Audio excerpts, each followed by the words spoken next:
As jy 'n skaapboer is wat sukkel om geld te maak in jou skaapboerdery, dan is hierdie heel moontlik vir jou. Dalk as jy 'n jong boer wat net onseker is oor hoe om jou skaapboerdery te bedryf, of dalk as jy 'n ouer boer wat bietjie meer geld in jou boerdery wil maak. So, hoe dit ook al sê, hierdie is heel moontlik dan vir jou. Ek hoor baie keer van die ouer boere wat sê, maar jy moet 'n aanvoeling hê vir skaapboerdery. En dan wonder ek, wat bedoel hulle met 'n aanvoeling vir skaapboerdery? In meeste gevalle dink ek hulle het maar net vergeet van waar hulle begin het en wat hulle al alles geleer het. En dan hulle doen goeders al outomaties, sonder om daaroor te dink, en dan dink hulle dit is aanvoeling. Maar dit is eintlik maar net kennis wat hulle oor tyd opgebou het. Dit is soos om 'n kar te bestuur. Jy dink nie meer oor die ratte oorsit en ratte verwissel en die goed gebeur outomaties. Maar vir iemand wat leer om 'n voertuig te bestuur, is dit 'n moeilike taak om net eers al daai goeder bymekaar te kry, en dieselfde geld maar vir boerdery. Maar boerdery is nie meer net 'n kuns nie. Boerdery is 'n hoogs tegnologiese en wetenskaplike besigheid. En as jy jouself nie gaan omring met kundiges wat jou gaan help om op hoogte te kom van die nuutste tegnologie en die mees winsgewendste produksie en produksiestelsels en praktyke nie, dan gaan jy heel moontlik agterbly. So, welkom by hierdie video. As dit jou eerste keer hier is, ek is Bram Coetzee en ek is al vir meer as 30 jaar betrokke in die skaap- en wolbedryf in Suid-Afrika. Nou, in hierdie video gaan ons kyk na winsgewende skaapboerdery. Hierdie is die eerste van 'n reeks video's wat ek gaan maak, en ek gaan gebruik maak van wyle Dr. Jasper Coetzee se handleiding van winsgewende skaapboerdery. So hierdie is die eerste video in daai reeks wat ek gaan maak. So ek gaan net vinnig vir julle demonstreer waar kan julle daai boek in die hande kry. So ek gaan net my skerm met julle deel. Die boek se naam is Handleiding vir winsgewende skaapboerdery. Nou julle kan hierdie boek gaan koop by dit is op Flipfiles beskikbaar. Ek weet nie, ek sien die prys daar is $20. So ek weet nie of dit nog die prys dieselfde is nie, maar julle kan die boek gaan koop op Flipfiles en dan jy kan hom dan lees op Flipfiles. So wat jy doen is jy blaai hom maar net hierso so deur hom. So daar is die voorwoord wat geskryf is deur Noel Sannekom, en dan die inhoud van hierdie boek is om net so 'n bietjie vergroot. Dan kan ons daar deurgaan.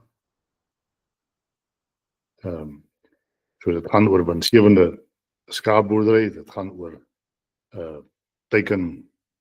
teikenkondisie en dan paringstelsels, julle kan mooi sien daar nie, en dan vroeë middragtigheid, laatdragtigheid, lamtyd, laktasie en speentyd, bestuur en voedingsprogramme, produksiestelsels en dan oor die algemeen. So wat ek gaan doen in hierdie reeks video's is ek gaan deur hierdie hoofstukke werk stelselmatig en ons gaan dit bespreek en ek hoop dat dit vir julle van waarde sal wees. Maar voordat ons dan oorgaan na hierdie toe, wil ek graag hê dat jy my skaapboerdery evaluasie moet gaan doen, net om seker te maak waar staan jou boerdery ten opsigte van die top 20% skaapboere in Suid-Afrika. As julle gaan na hierdie skerm, julle sal hierdie skakel kry reg onderkant hierdie video. Daar sal in die beskrywing van die video of in die opmerkings sal julle 'n skakel kry wat sê welvaart met skaapboerdery evaluasie. En as jy op daai skakel gaan klik, dan sal jy by 'n skerm uitkom wat lyk soos hierdie, en dan gaan doen jy net hierdie skaapboerdery evaluasie. So dit gaan maar oor die 3 pilare van winsgewende skaapboerdery is besigheid met mense, natuurlike hulpbronne, produksie en bestuur. So en as jy dit is maar net vra, jy het so 3 keuses wat jy klik maar net op 'n keuse en dan gaan jy net na die volgende een toe Dis so 15 vrae wat jy moet invul. En as jy dan deur die proses gegaan het van al die vrae wat jy geselekteer het, dan sal jy by 'n op die einde van daai vrae sal jy uitkom by 'n dan waar jy net met jou naam invul, jou naam en jou van, jou telefoonnommer en 'n e-posadres. Dit is maar net om op die datastelsel te kom. En dan sal jy, as jy dan jou e-posadres ingevul het, jou naam, jou telefoonnommer, dan sal jy uitkom by 'n telkaart wat so lyk. En hierdie telkaart gaan dan vir jou sê wat is jou overall score. Dit gaan vir jou sê wat is jou telling van die afdeling besigheid en mense, natuurlike hulpbronne en produksie en bestuur, so jy sal ook kan sien by watter afdeling het jy die beste gevaar of die swakste gevaar, en dan die kleur dui maar net aan waar jy lê, en dan hierso is ook dan 'n beskrywing wat sê, soos in hierdie geval, jou boerdery is ondergebiddeld, kyk na die afdelings hieronder en fokus op die afdelings wat die meeste aandag nodig het. So dit is maar net wat vir jou dan jou telkaart vir jou gaan gee om te sien waar staan jy ten opsigte van die boerdery. Nou as jou telling hierso onder 80% is, dan stel ek voor jy word deel van my welvaart met skaap mentorgroep. Dan sal jy sien hierso is 'n welvaart met skaap mentorgroep waar jy dan net kan klik op daai skakel. Nou as jy op daai skakel geklik het, dan sal jy deurgaan na my welvaart met skaap mentorgroep toe. So as jy op daai knoppie geklik het, welvaart met skaap mentorprogram, dan sal jy by hierdie skerm uitkom wat so lyk, welvaart met skaap, en dan hier waar staan invite members, by jou sal daar staan join group, en dan kan jy maar net jy kan hierdie video luister, wat beteken welvaart, dit is maar net so 'n bietjie agtergrond oor waaroor gaan dit, en dan as jy daar klik, dan sal jy die staan join group, klik daarso en dan kan jy deel word van die groep, en dan gaan volg jy maar net die stappe, jy gaan 'n kode kry wat jy moet insit, wat na jou e-posadres toe gaan ensovoorts, en dan sal daar 'n versoek by my uitkom, wat dan by die members, en dan sal hier onder request sal daar 'n versoek wees wat van jou af, en dan sal ek jou net inlaat op die program, en dan is jy deel van die welvaart met skaap mentorgroep. Daar is heidaglik met die maak van hierdie video is al 76 boere wat alreeds deel is van die mentorgroep, so dit is maar hoe jy deel word van die mentorgroep. So goed, kom ons gaan oor dan na die eerste lesing van vandag. Vandag gaan ons kyk na beplan en bestuur vir hoër winste, en dan soos ek reeds met die opening van die video gesê het, veeboerdery is lankal nie meer 'n kuns soos baie produsente dink, maar 'n hoogs tegnologiese en wetenskaplike onderneming. Om maksimum wins te genereer, het veeprodusente geen ander keuse as om die beste kundiges te gebruik om sodoende op hoogte te kom van die nuutste tegnologie, asook die mees winsgewende produksiestelsels en optimum kombinasies tussen veesoorte, byvoorbeeld skaap, beeste en bokke, maar hoe kombineer jy daai veesoorte op jou plaas om dan die beste produksie uit jou boerdery uit te kry. Nou skaapprodusente wat hoë wins genereer, neem aan die begin van elke nuwe jaar die vorige jaar se resultate in oënskyn. Indien die teikendoelwitte nie bereik is nie, word resultate noukeurig ontleed om vas te stel waarom dit nie bereik is nie.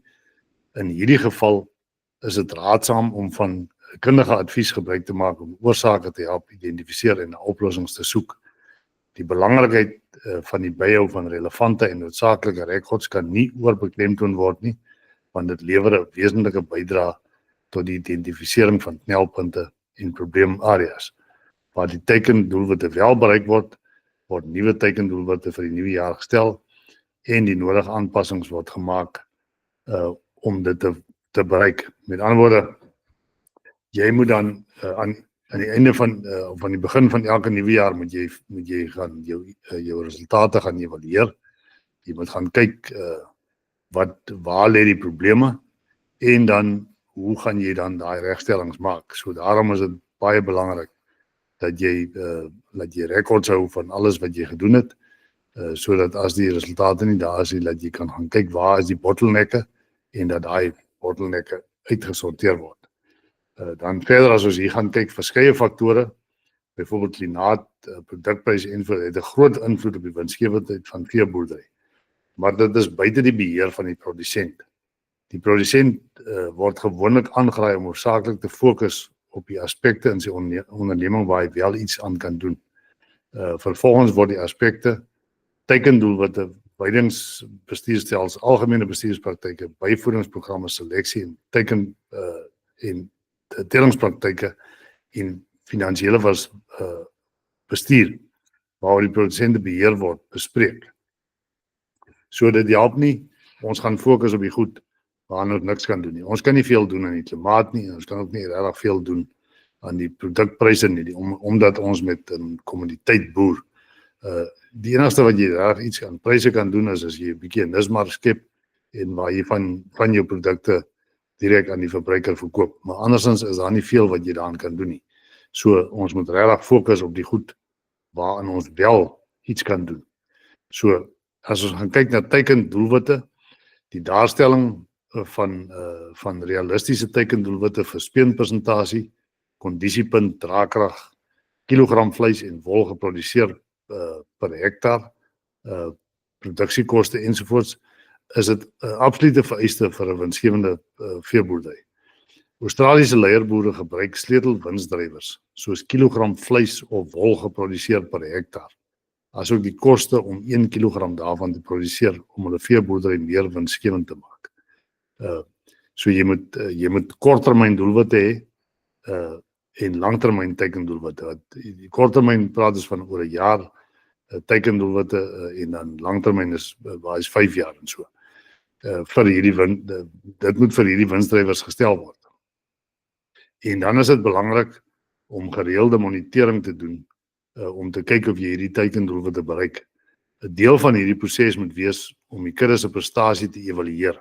Daar's geen sin om 'n kudde se prestasie met die gemiddelde te vergelyk nie, want dan is die kanse goed dat die kudde gemiddeld sal bly en gemiddeld sal presteer.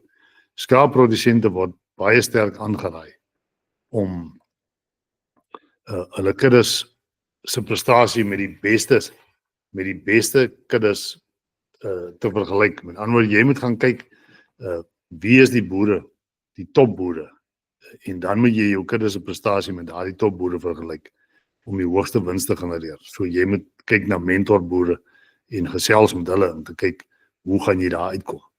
Dan die tweede ding wat hier te sprake is die vrugbaarheidsindeks.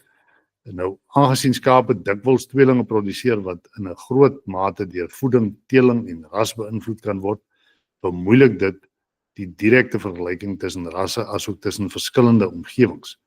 Volgens 'n Australiese konsultant Farquharson, as ek dit reg uitspreek, kan hierdie probleem in 'n groot mate oorkom word deur 'n vrugbaarheidsindeks op te stel. Nou wat bedoel ons met 'n vrugbaarheidsindeks? Dit is waar ons die lampersentasie plus die gemiddelde paringsmassa van die oeye gebruik. Die vrugbaarheidsindeks is 'n uitstekende manier om die vrugbaarheid, oftewel reproduksiepotensiaal en doeltreffendheid van 'n kudde te bepaal. Nou, ooikudde met 'n gemiddelde paringsmassa van 60 kg en 'n lampersentasie van 110% sal dus 'n vrugbaarheidsindeks van 1.8 hê. Volgens hierdie konsultant moet daar gestreef word na 'n teikenvrugbaarheidsindeks van 2.5 met 'n besettingspersentasie van meer as 96%. So hierdie is dan 'n baie goeie metode om te gebruik waar jy dan jou lampersentasie deel deur die gemiddelde paringsmassa van die oeye en dan om dan 'n vrugbaarheidsindeks te kry wat dan volgens hierdie persoon rondom 2.5 moet lê. Dit sal vir jou baie goeie aanduiding gee. So met ander woorde, dit is die aantal lammers vir die kilogram ooi wat geproduseer word. As dit dan kom by die weidingsbestuurstelsel, dan sê Dr. Jasper, elke veeboer moet 'n doeltreffende en wetenskaplik gefundeerde weiding en veldbestuurstelsel toepas.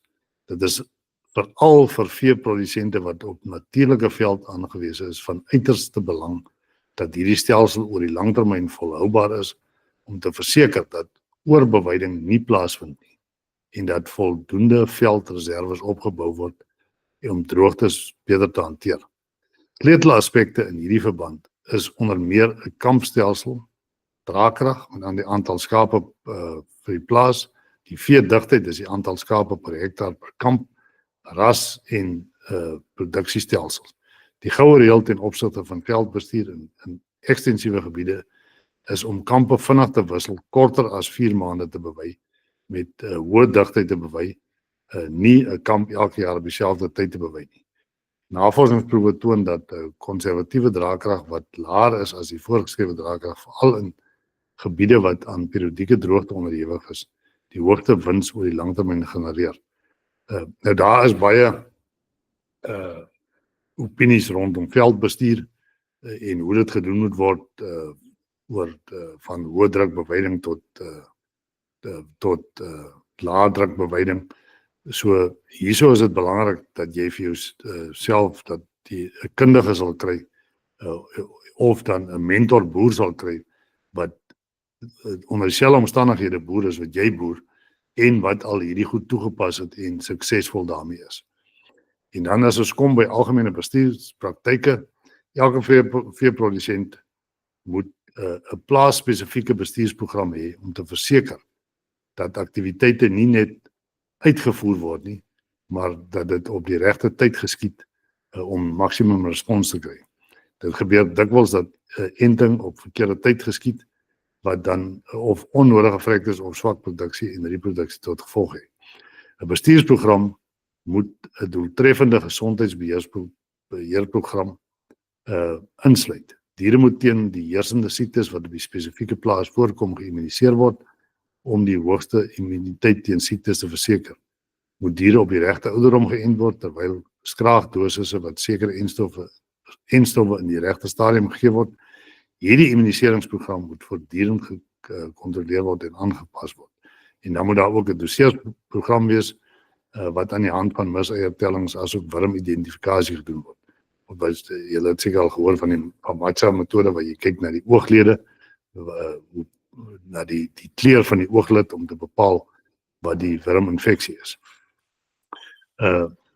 So dit is maar net algemene bestuurspraktyke. Daar is bestuursprogramme wat gevolg kan word, maar dit verskil van plaas tot plaas, so jy kan 'n algemene bestuursprogram vat en hom dan aanpas vir jou spesifieke omstandighede. En dan as dit kom by 'n strategiese byvoedingsprogram, om 'n pryspremie te verdien, moet die uiteindelike doelwit van veeboerdery wees om maksimum vleis en wol van hoogstaande gehalte teen die laagste moontlike koste vir 'n spesifieke omgewing per hektaar te produseer. Dit is daar is heelwat produsente veral in sekere areas wat baie skepties is oor enige vorm van byvoeding. Hulle beskou dit eerstens as 'n onnodige uitgawe en glo tweedens dat dit aanleiding sal gee tot die teel van minder geharde en aangepaste skape. Die ironie is egter dat daar produsente is wat ondanks die feit dat hulle aansienlike bedrag geld aan strategiese byvoeding spandeer, ook die hoogste netto wins uit veeboerdery realiseer. Strategiese byvoeding is toelaatbaar solank dit die produsent help om meer geld te maak. In hierdie verband is dit baie belangrik dat die regte lekke op die regte tyd gevoer word, want dit kan groot bydrae lewer om die winsgewendheid van die veeboerdery te verbeter. Nou, wat hierdie aanbetref, is dit baie belangrik om dat jou plaas, ek weet die boere selekteer vir gehardheid, maar geen dier kan optimum produseer as hy nie optimum kos kry nie. So, en daar is geen plaas wat heel jaar, heeltyd vir die dier genoegsaam kan voorsien in al sy behoeftes nie. Daar gaan tye wees waar daar tekorte is aan spoorelemente, tekorte aan proteïen, tekorte aan energie. So die belangrike ding hier is dat jy weet wanneer jou dier wat se tekort gaan hê. Moet jy energie aanvul, moet jy proteïen aanvul, moet jy spoorelemente aanvul. Wat is dit wat jy moet aanvul?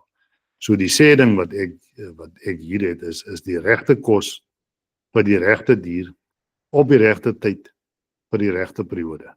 Jy kan nie net ad lib kos gee en dink jy moet nou kos gee of omdat iemand sê jy moet kos gee, nou moet jy kos gee of iemand sê jy moet in laagdragtigheid voer of jy moet laktasie voer.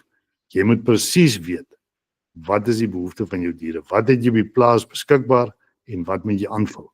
Dan sal jy optimum produksie kry. Dan onder seleksie en telingspraktyke.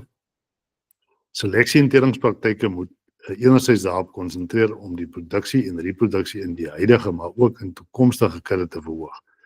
Nou hier kan gebruik gemaak word van blapteelwaardes, met die hoogste ekonomiese teelwaarde vir jou gee. Deel van die strategie moet wees om onproduktiewe diere wat nie beset word nie, asook die wat nie lam nie, maar nie nageslags, of die wat lam, maar nie nageslagsspeen nie, se mier en voortdurend moet geëlimineer word. Volgens Tino Herselman van die Grootfontein Landbouontwikkelingsinstituut verkeer baie skaapprodusente onder die indruk dat skape met 'n groot bouvorm ook die is wat die meeste geld genereer. Dit is egter nie noodwendig die geval nie, aangesien dit 'n bewese feit is dat groter diere 'n hoër voedingsbehoefte as kleiner diere het. Volgens Dr. Bucks Olivier moet groter diere iets teruggee in die vorm van meer lammers, meer wol en vinniger markgereedheid om dan te vergoed vir die meer kos wat hulle vreet. Nou volgens hom behoort die doel eerder te wees om die mees doeltreffende diere, ongeag hul grootte, te identifiseer en met hulle te boer. So dit is baie belangrik hier dat ons dan selekteer vir funksioneel doeltreffende diere, met ander woorde, hoeveel produseer die dier dan in verhouding tot sy liggaamsmassa. Dit is nie noodwendig net hoe groter, hoe beter nie. So dit is belangrik dat ons daar gaan kyk met ander hoeveel lam speen, wat is die massa lam wat die dier speen in verhouding tot sy liggaamsmassa ensovoorts. So dit bring ons dan by die finansiële bestuursprogram en begroting. Aan die begin van 'n nuwe finansiële jaar word 'n nuwe begroting opgestel vir die jaar waarbinne aanpassings gemaak word om die teikendoelwitte te bereik ten opsigte van die massa produk, byvoorbeeld vleis, wol, melk, bokkar ensovoorts wat geproduseer word om die winsgewendheid te verbeter. Daar benewens moet elke produsent 'n doeltreffende en akkurate finansiële bestuursprogram hê wat minstens maandeliks gemonitor word om kontantvloei te bepaal en om vas te stel of die inkomste en uitgawes binne die begroting val. Indien die begroting oorskry word, moet aanpassings onmiddellik gemaak word. Die finansiële program moet ook die vermoë hê om die parameters te bereken soos die koste om 1 kilogram produk, byvoorbeeld vleis en wol te produseer. So wat ek gesien het is dat boere sukkel om hierdie kontantvloei begroting of begroting op te stel. Baie boere sê maar hoe moet hy weet wat gaan hy kry vir sy wol en sy vleis? Hoe moet hy weet hy is nie in beheer daarvan nie. Maar ek het gesien dat die meeste boere doen dit nie net omdat hulle nie weet hoe nie en ook omdat hulle nie 'n stelsel het hoe hulle dit kan bereken nie. So as jy nie weet hoe nie, kry 'n kundige wat vir jou kan help met die opstel van 'n begroting en hoe om dit te monitor. As jy deel is of deel word van ons mentorgroep, daar is ook 'n program wat ek het, die Top 20 Welvaart met Skaap mentorprogram, waar ons spesifiek gaan kyk na hoe om hierdie begrotings op te stel. Ek het 'n finansiële stelsel beskikbaar wat jy kan gebruik dan om hierdie begroting van jou te doen en om dit dan maandeliks te monitor om te kyk of jy binne jou begroting bly. So as jy wil weet hoe werk 'n stelsel, gaan kyk na hierdie video wat nou op die skerm gaan verskyn, waar ek verduidelik hoe boere stelsels kan implementeer om hulle te help om meer winsgewend te boer.